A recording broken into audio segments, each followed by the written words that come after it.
comes in.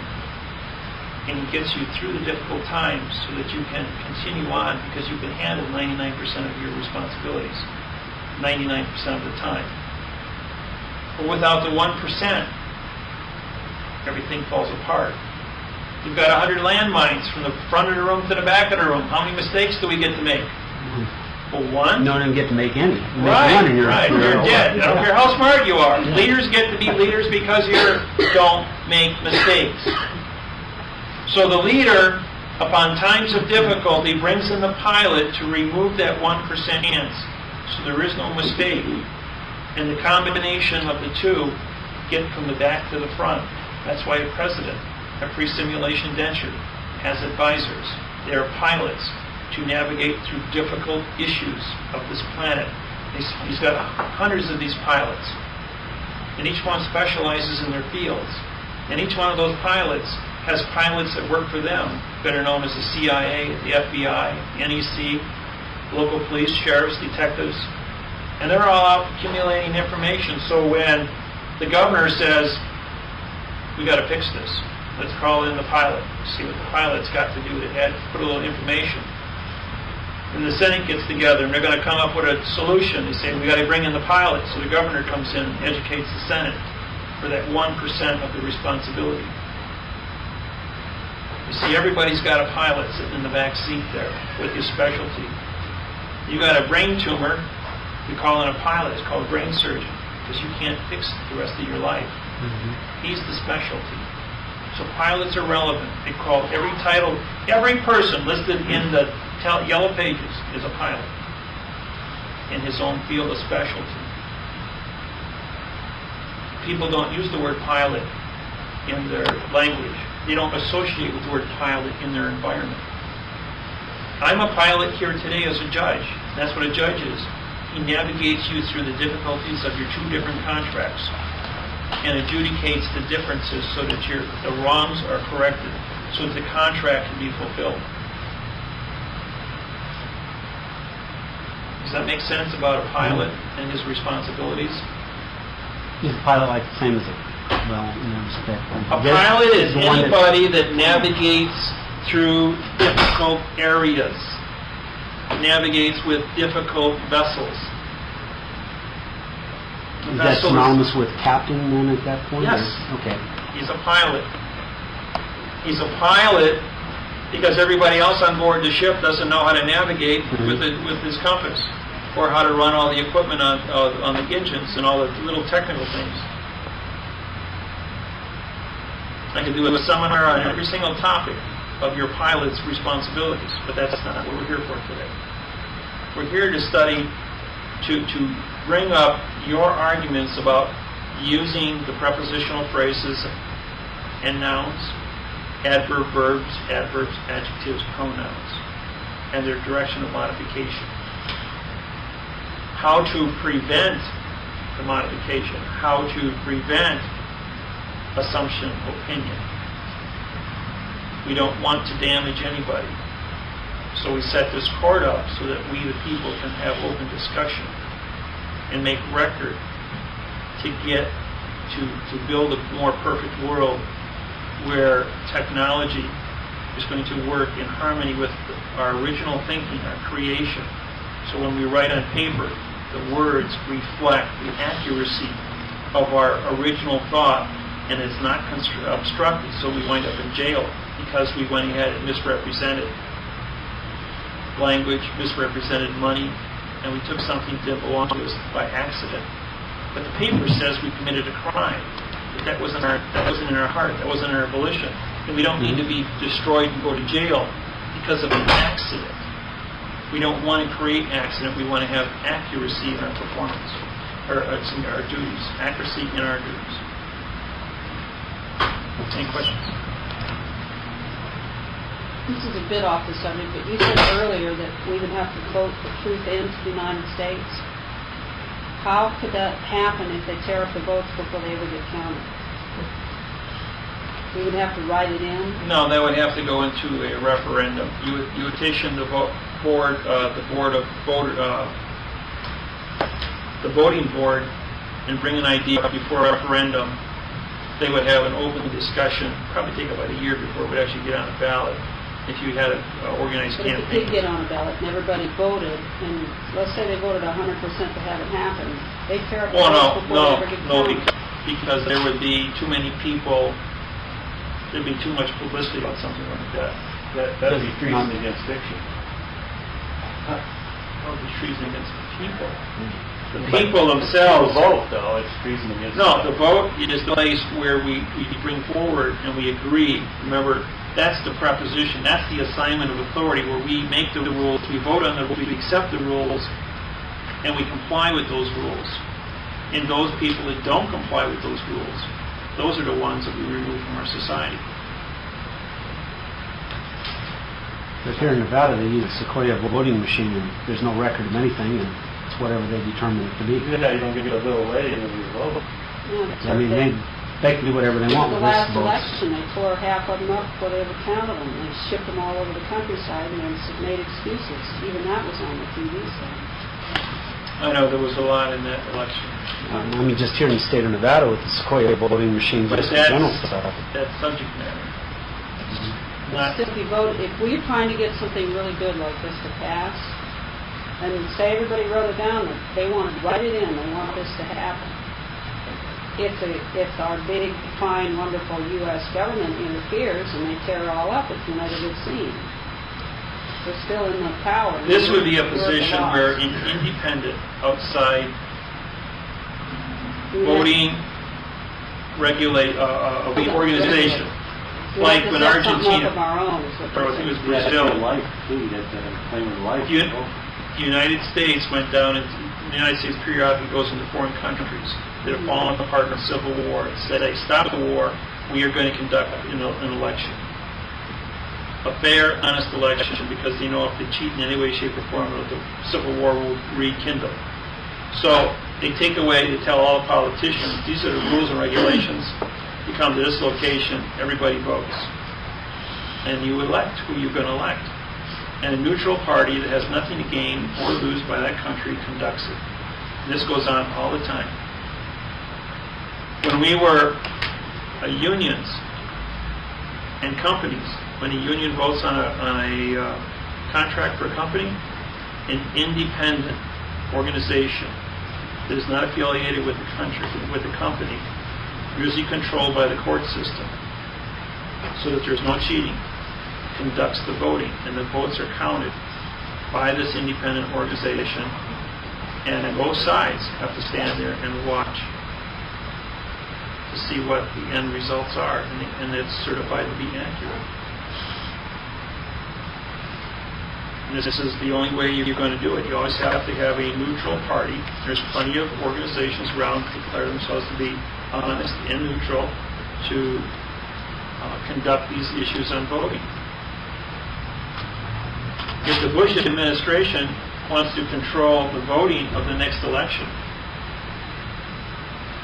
and says they're going to run that voting, and the Bush administration were to be elected in, they would say that that they were controlling the machines, or if there was any hanky-panky, there would be a lot of eyebrows raised. So the individual goes ahead, and you bring in somebody that's totally independent, that cannot be bought or influenced, to guarantee that the vote takes place properly. So, That's why I like to remember something. How long do you think it'll be before that happens? what? Before we get the truth in the United States? I don't know. Well, Depends on how stupid we all want to stay. when we opened up the website 24 months ago, we had roughly 100,000 registered people in our organization. And since the website's been up, we're at 100 million worldwide. We have caller ID that certify all new applicants,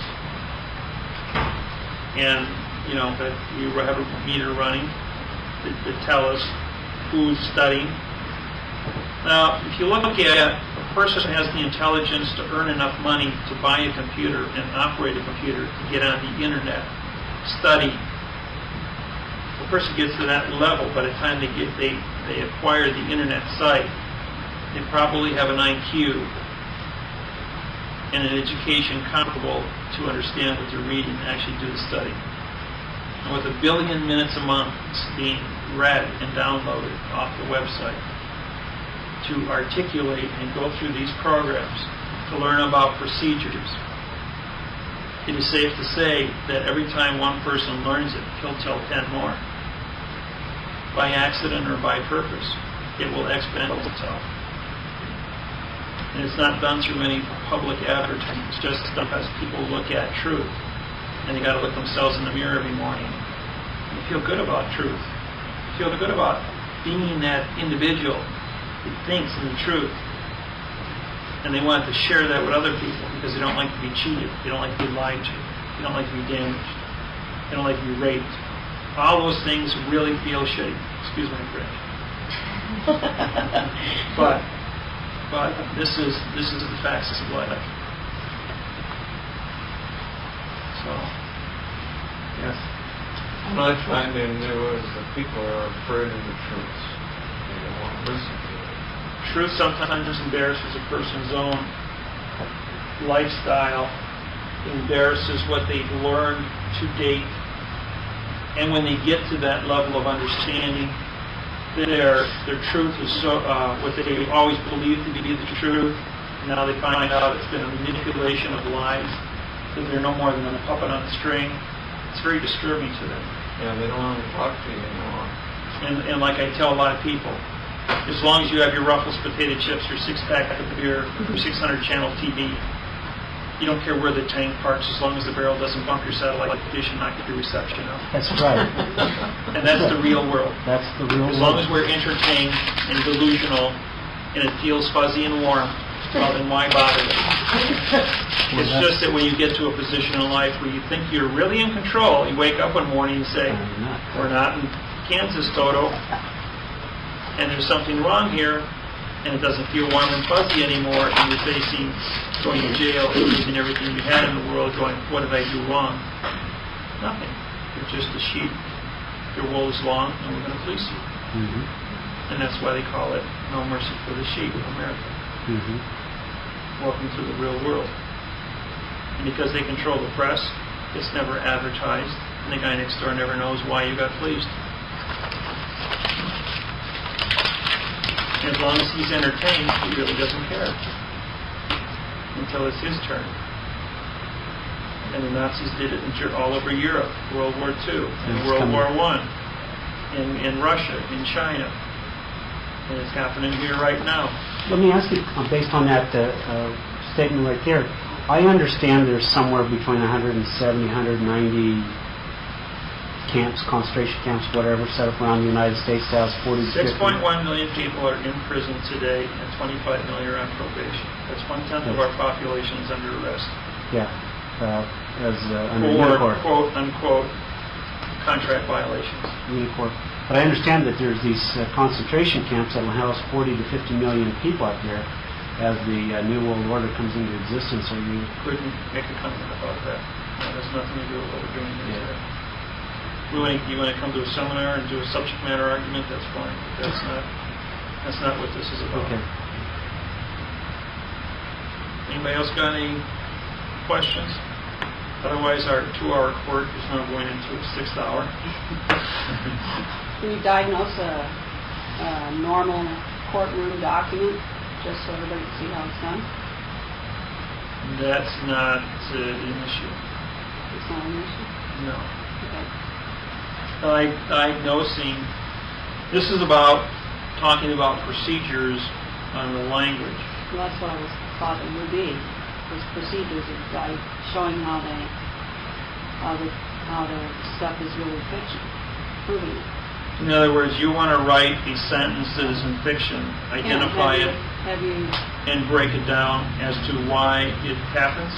Yeah, why it's fiction. All right, why it's not that I guess that would fall in. So, why don't you guys take a 5-minute break? We'll, while I write this up here, because I'm going to break for a while.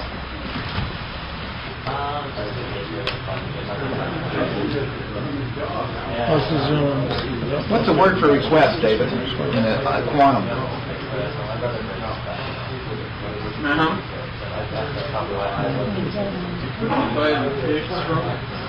Little bitty ones?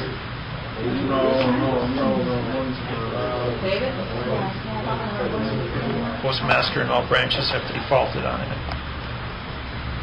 In other words, nobody set claim for it, flew in front of the UN for 10 days, so therefore they traversed with the articulation of the flag, and then we received our ambassadorships because we owned the flag, it flew in front, and they said, well, they're ambassadors, where's your country? It says, there's only one country that has been left unclaimed on planet Earth, courtroom. We hereby claim the courtroom under maritime law of salvage, Title 46, 781. We own the courtroom. So then, Because the courtroom is the land of contract, contract must be in the truth. We are the only people in the truth, so therefore we're the only person to ever filed a claim for the courtroom. We now own the courtroom. So then, if we learn your system, then do we become ambassadors of yours? No, you just get to use the courtroom in the truth, and what you say then has validity. Yes, but if you own Otherwise, the without courtroom, it, you're a liar. yeah. But I mean, if you have that and you're the owner of it, or then maybe Because that's I became the owner of in the truth because it's free for the world to use. okay. In other words, the government wanted to silence in the truth. But you think that opens up a whole new venue now that you give the right for anybody. To be saved from their own ignorance.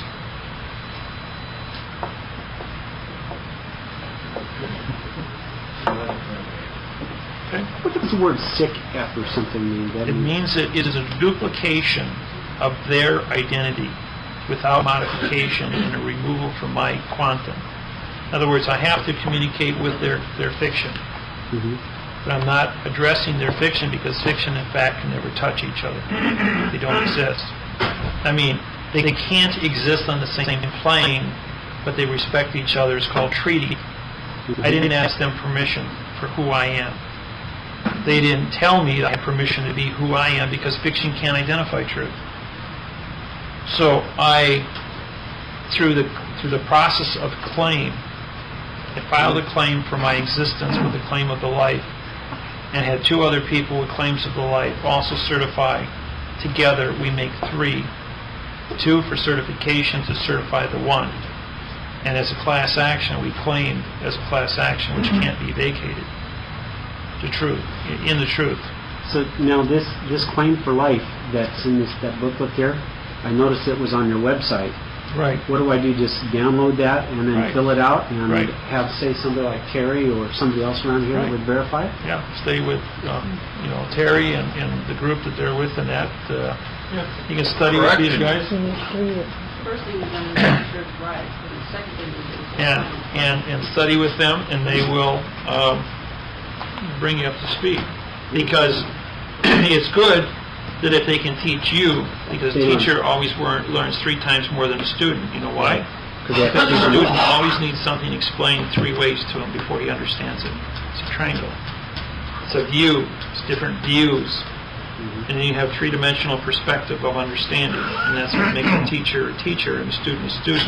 You've got to be a good student before you can be a good teacher. Once you're a teacher, you learn 3 times faster than a student. All right, what we've done here is I've taken a document. We the people of the state of New Hampshire, Massachusetts, Rhode Island, and Providence,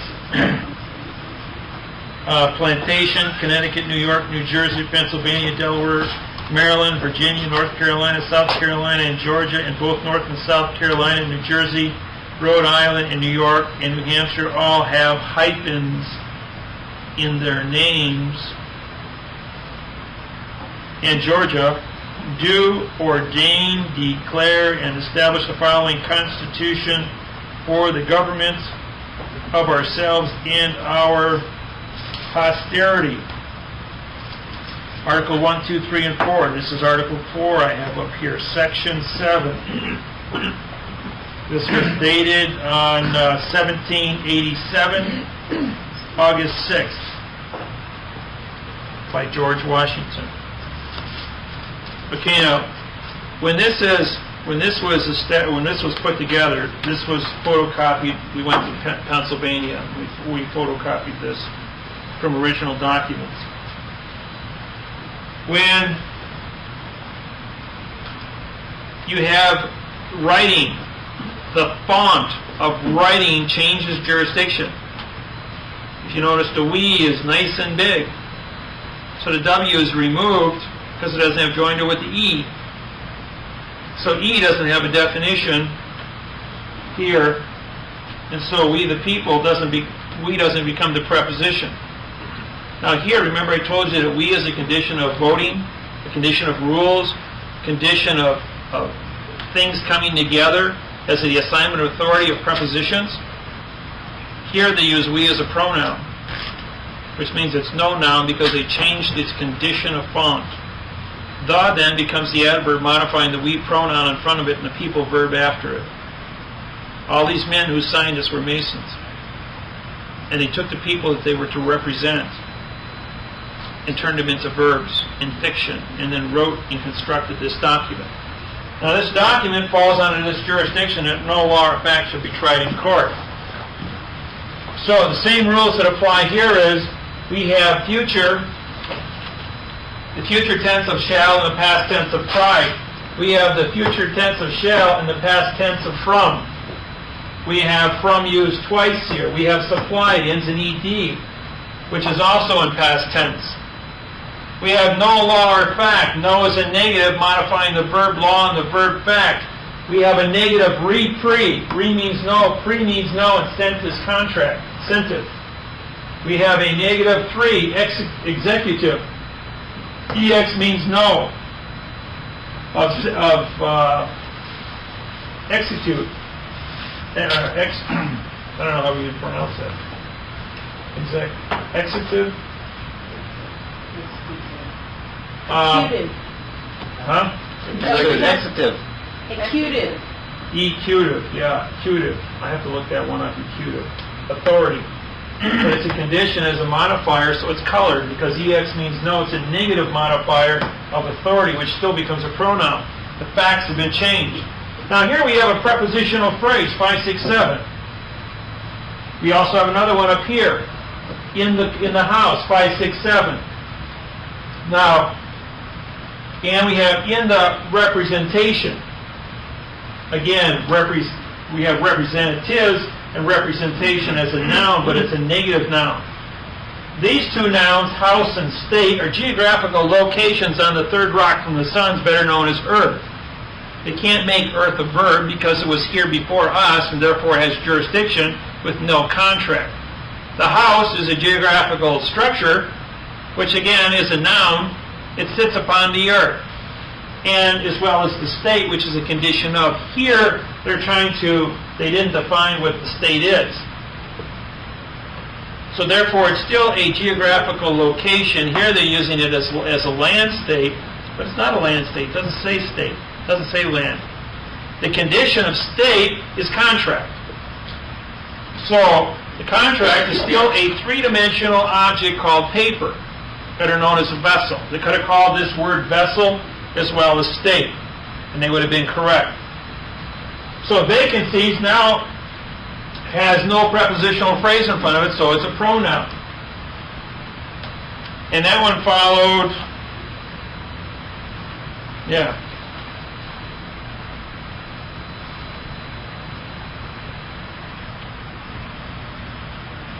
The vacancy pronoun should have had a comma here, because the pronoun required either an adverb, or rather, had to have an adverb after it. Now, here's where the destruction takes place. In the house is a geographical location of representatives. This is a negative verb. If the house has an assignment of the negative verb, then the definition of the house as a representative is a negative verb. So the house is destroyed. Where is the condition of assignment? Mathematically, this can't exist. You have your adverb verb here. This has to be a 4. because the adverb modifies the pronoun in front of it as a negative now. And if house is a negative by this fact, no longer is this as a positive condition of state, therefore it's no noun. Bringing these two into adverbs, the adverb modifies the pronoun. It's done with sleight of hand because they're using negative words.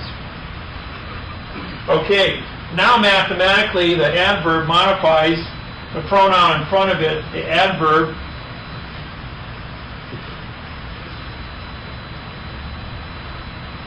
But this doesn't work. Adverbs can't make a house into a pronoun. That can be a 2. Adverbs now can modify both directions. Now the fiction house has a fiction possessive. I mean, it has a fiction modifier. Because this here condition of modifying defines back to house. So now it's the mathematical procedure is correct. Shall is in future tense, but shall modifies the verb in front of it as well as the verb after it. Supplied stands alone, but it's modified by the adverb, which modifies the verb. The adverbs are modifying each other from the executive. Adverbs modify adjectives. Adjectives create pronouns. Pronouns modify adjectives. Of the state becomes a prepositional phrase.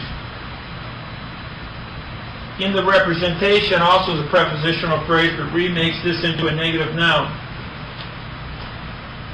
The adverb will not modify at this time because this noun stands alone, but it's still a negative noun, and we have no law and no fact. So we still have a no law, we have a no fact here, a negative fact. Adverb modifies verb, verbs modify, adverb modifies each other, and at last, the adverb modifies the verb happen, is a dangling parser, and there's no assignment.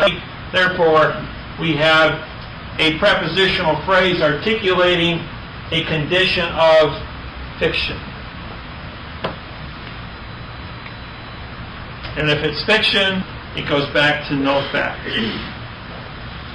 Because the fact has to construct the sentence, continuance of evidence has to be absolutely there under maritime law because this is a vessel in a sea of space and it just got violated. So these individuals said, if you can believe this fiction, then people, you're all dead. You lack knowledge, you're innocent, you're wards of the state. The United States is in bankruptcy. The United States is in domestic bankruptcy in 1787. It wasn't until September 17, 1789 that it became an international bankruptcy with Rothschild owning the title. And it ran for 70 years from that point forward. And what happened when the bankruptcy expired in 1859? The South, which was a sovereign nation, left the North, which came out of bankruptcy and was also sovereign. How did the northern states annex the southern states after 1859? They couldn't. The southern states came out of the bankruptcy and left the north. They had gold and silver. They declared their independence under Articles of Confederation. The north filed their bankruptcy again with England and invaded the south, which was sovereign. But a sovereign corporation cannot be invaded by a bankrupt corporation called the United States of America, the northern states. And the Civil War takes place. The Civil War destroys the South. The North can't buy out its bankruptcy, and it goes back into bankruptcy for 70 years until 1929. In 1929, England announces it's going to close the banks. So the Great Depression starts, and the United States has to renew the bankruptcy a third time. Until 1999, the United States again announces it's going to come out of bankruptcy. England says they're going to close the banks and credit unions, but 99 cents on a dollar is controlled by MasterCard. by the banks here in the United States, and computers take over. And at the stroke of midnight on November 2nd, 1999, there's a shift, and the computers take over all finance in the United States, all checking, and how much actual Federal Reserve